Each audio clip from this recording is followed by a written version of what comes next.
నెల్లూరులో నేను శ్రీనాథ జయంతికి వెళ్ళాను. అక్కడ ఆరుగురు మంది పండితులు కలిసి మీరు ఏదో కొత్త సిద్ధాంతం ప్రతిపాదిస్తున్నారు, దాని విషయంలో మేము చర్చించాలి అన్నారు. ఒకరోజు వారందరితోటి నాకు గోష్ఠి ఏర్పాటు చేశారు. అందుట్లో దీపాల పిచ్చయ్య శాస్త్రి గారు ముందు చొరవ తీసుకున్నారు. ఆరుగురు కూడా మహాభారతాన్ని గురించి ప్రశ్నలు వేశారు. నేను ఒకటే చెప్పాను, వ్యాసుడు రచించింది శాస్త్రీయతిహాసం, శాస్త్రీయతిహాసాన్ని ఏ విధంగా నిరూపించాలనో ఆనందవర్ధనుడు నిరూపించాడు. ఆ తరువాత రసము సామాజిక నిష్టము అని చెప్పిన అభినవగుప్తుడు సిద్ధాంతాన్ని మరొక విధంగా వ్యాఖ్యానం చేశారు. అయితే కవిత్రయం వారు శాస్త్రీయతిహాసం గారు రాసింది కావ్యేతిహాసం, దీన్ని అనుశీలింపవలసిన పద్ధతి వేరు. ఈ పద్ధతిలో మీరు కనుక అనుసరించినట్టయితే ఇది ధర్మవీరమే అని వారు అడిగిన ప్రశ్నలకు అన్నింటికీ కూడా సమాధానం చెప్పారు. దీపాల పిచ్చయ్య శాస్త్రి గారు ఆయన ఒక్కసారి లేచి, అలంకారంలో అన్నీ ముళ్ళుగానే ఉండేవి, వీటిని అన్నింటినీ విప్పదీసి నువ్వు ముడివేశావయ్యా అని నన్ను కౌగిలించుకున్నారు. నిజానికి ఒక తరం ఎన్నో ముళ్ళుగానే చెబుతూ దానికి ఒక ముడి వేయలేని ఒక సంప్రదాయంలో ఒక అడుగు ముందుకు వేసి ఒక తరం ఆశీస్సులను పొందాను. మౌనంగా ఆశీర్వదించిన వారు ఉన్నారు, వాదించి ఆశీర్వదించిన వారు ఉన్నారు, పరీక్షించి నన్ను సన్మానించిన వారు ఉన్నారు, స్నేహంతో అంగీకరించిన వారు ఉన్నారు. ఈ 4 తరహాలు ఒక్కొక్క దానికి ఒక్కొక్క ఉదాహరణ చెప్పొచ్చును. కానీ ఒక కొత్త సిద్ధాంతం వచ్చినప్పుడు ఎన్ని రకాల ప్రతిఘటన వస్తుందో ఆ ప్రతిఘటన అంతా ఎదుర్కొన్నాను. వాళ్ళ ప్రతిఘటన వల్లనే నా సిద్ధాంతాన్ని ఎంతో లోతుగా ఆలోచించి తరువాత నేను చేశాను. మొదటి ప్రతిపాదనకు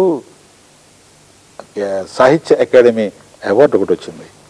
ఈ చర్చలన్నీ జరిపి శాంతరసం అంటే ఏమిటి, వీరరసం అంటే ఏమిటి, ఈ రెండింటికి భేదాన్ని నిరూపించి చేసిన సిద్ధాంతానికి రెండవసారి 1883లో ఆంధ్రప్రదేశ్ సాహిత్య అకాడమీ అవార్డు వచ్చింది.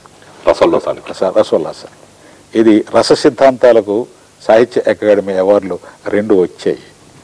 అంటే మీరు చోట చెప్పుకున్నట్టుగా పురస్కారాలు నా జాతకాన్ని మార్చాయన్నట్టుగా మొదట్లో వీరరసానికి ఆంధ్రప్రదేశ్ సాహిత్య అకాడమీ అవార్డు, తర్వాత 1983లో మళ్ళీ ఆంధ్రప్రదేశ్ సాహిత్య అకాడమీ అవార్డు, తర్వాత ఇంకెన్ని పురస్కారాలు అందుకున్నారు మాస్టర్ మీరు?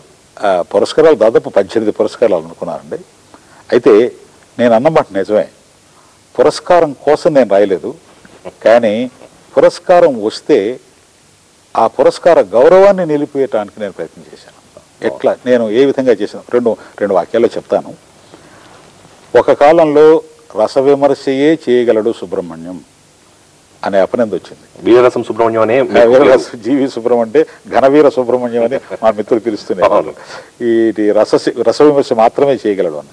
అక్కడి నుండి పాశ్చాత్య ప్రభావంతో సాహిత్య విమర్శ ఏ విధంగా అభివృద్ధి చెందింది అన్న అంశంలో ఆధునిక సాహిత్యాన్ని, ఆధునిక సాహిత్య విమర్శను, సంప్రదాయ ధోరణిని ఈ మూడింటిని తీసుకుని ఒక్కొక్క రంగంలో నాదైనటువంటి ముద్రతో కొన్ని సమన్వయాలు చెప్పాను.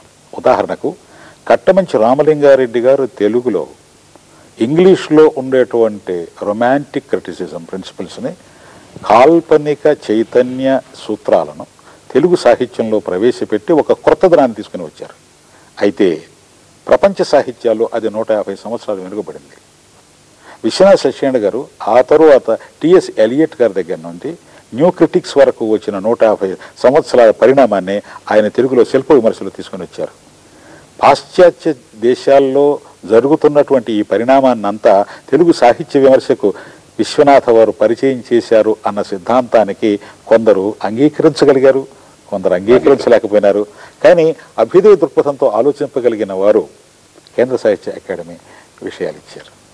నా పరిశోధనాంశాలు ఆయా కాలాల్లో గమనించినటువంటి ఒక తెలుగు విశ్వవిద్యాలయం, ఆ తెలుగు విశ్వవిద్యాలయంలో ఎన్ని పురస్కారాలు ఉన్నాయో అన్ని పురస్కారాలు నాకు ఇచ్చింది. చాలా సంతోషం. గుండెల మాలకొండారెడ్డి గారి మొట్టమొదటి సాహిత్య పురస్కారం నాకు ఇచ్చారు. ఇవన్నీ కూడా ఆయా కాలాల్లో నేను ప్రతిపాదిస్తున్న నూతన సమన్వయాలను, సిద్ధాంతాలను వారు గమనిస్తూ ఈ క్రొత్త ఇతను చెబుతున్నాడు అని పురస్కారాలు ఇవ్వటమే. ఒక విధంగా నేను ఒక లక్ష్యాన్ని పెట్టుకొని 8 రంగాలలో నేను ప్రత్యేకమైన అధ్యయనం చేశాను. ఈ 8 రంగాల్లో నేను సాధించిన కొరతలకు నాకు 18 అవార్డులు వచ్చాయేమో అని నేను అనుకుంటున్నాను. ఆ తెలుగు ప్రజలు, తెలుగు పండితులు నా పట్ల ఈ దృష్టిలో చాలా ఉదారంగా ఉన్నారని కూడా నేను వారికి కృతజ్ఞతలు తెలియపరుస్తున్నాను. సంయమనం, సమతౌల్యం రెండింటిని కూడా బాగా పాటించేవారు మీరు. అందుకే సాహిత్య లోకంలో మీకు మంచి పేరుంది. ఒక విమర్శకుడికి ఇది అవసరం అండి. విశ్వనాథ సత్యనారాయణ గారు పద్యం వచ్చినప్పుడు అలా నన్నయ్యకు లేదు తిక్కనకు లేదు అంటారు, కానీ విమర్శలో చూడండి అహంకారం అనే మాట కనపడదు. కవికి రచయితకి అహంకారం ఉంటుంది, కానీ విమర్శకుడికి అహంకారం ఉండకూడదండి. బహుశా నేను విమర్శ క్షేత్రాన్ని నమ్ముకుని ముందుకు వస్తున్నప్పుడు ఇది నాలో ఏమాత్రం అహంకారం ఉన్నా దాన్ని చంపుకొని ఒక సమతౌల్యాన్ని చెప్పి సత్యాన్వేషణ, ముఖ్యంగా ఎంత గొప్పవాడైనా సరే నాకు నచ్చిన సత్యాన్ని చెప్పడం మాత్రమే. మరొకటి మా గురువులు మా పెద్దలు చెప్పింది ఏంటంటే, విమర్శలో సమతౌల్యాన్ని పాటిస్తూ ఒక్క విషయాన్ని గమనించు, మంచి బయటికి చెప్పు, దోషం ఉంటే వ్యక్తికి చెప్పు. ఒకవేళ దోషం బయటికి చెప్పవలసి వచ్చినా ఎదటి వారి మనస్సు నొప్పించేటట్టు చెప్పబోకు. నా విమర్శలో దోషము ఉంటుంది, కానీ ఆ దోషాన్ని గురించి చెబుతున్నప్పుడు కూడా ఆ రచయిత బాధపడనట్లుగా చెప్పడం నా లక్షణం. అది మానవతా లక్షణం అనుకుంటాను. మానవతా లక్షణం. సార్, ఇప్పుడు మీరు తెలుగు విశ్వవిద్యాలయం ఉపాధ్యక్షులుగా ఉన్నారు. ఒక సాహితీ కృషివరుడిగా ఎంతో కృషి సాగించారు మీరు. జీవీఎస్ సాహితీ కళాపీఠం అనేటువంటి పేరిట 1996లో మీ పుట్టినరోజుకి మీ పేరిట జీవీఎస్ సాహితీ పురస్కారం అనేటువంటిది కూడా ఒకటి పెట్టారు. పురస్కారాలు అందుకున్న మీరు మరో పురస్కారాన్ని కూడా ఉత్తమ విమర్శకుడికి అందించడం అనేటువంటిది మీ యొక్క సహృదయతకు లక్షణం.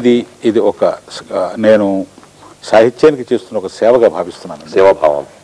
నాకు షష్ఠి పూర్తి జరుగుతున్న సందర్భంలో 50,000 రూపాయల వరకు నాకు అవార్డ్స్ వచ్చున్నాయి. కానీ నాకు ఏ అవార్డు వచ్చినా దాన్ని ప్రత్యేకంగా నా కుటుంబ ఖర్చులకు లేకుండా దాన్ని ప్రత్యేకంగానే పెట్టాను.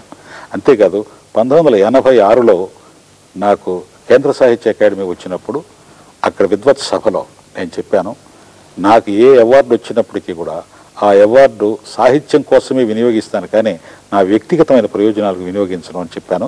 నా షష్ఠి పూర్తి కాలానికి 50,000 వచ్చింది. నా షష్ఠి పూర్తి సందర్భంగా నేను ఒక 50,000 కలిపాను. నేను సన్మానాలు చేయించుకోలేదు, నా 50,000 కలిపాను. ₹1,00,000 చేసి 10,000 రూపాయలు ప్రతి సంవత్సరానికి వస్తుంది. ఏ పురస్కారాలు వచ్చినా చిట్ట చివరి వాడిగా గమనించేది విమర్శకుడిని. సృజనాత్మక చైతన్యం అన్నిట్లోనూ. ఒకవేళ ఎవరినైనా డ్రాప్ చేయవలసి వస్తే విమర్శకుడినే వదిలిపెట్టేవారు.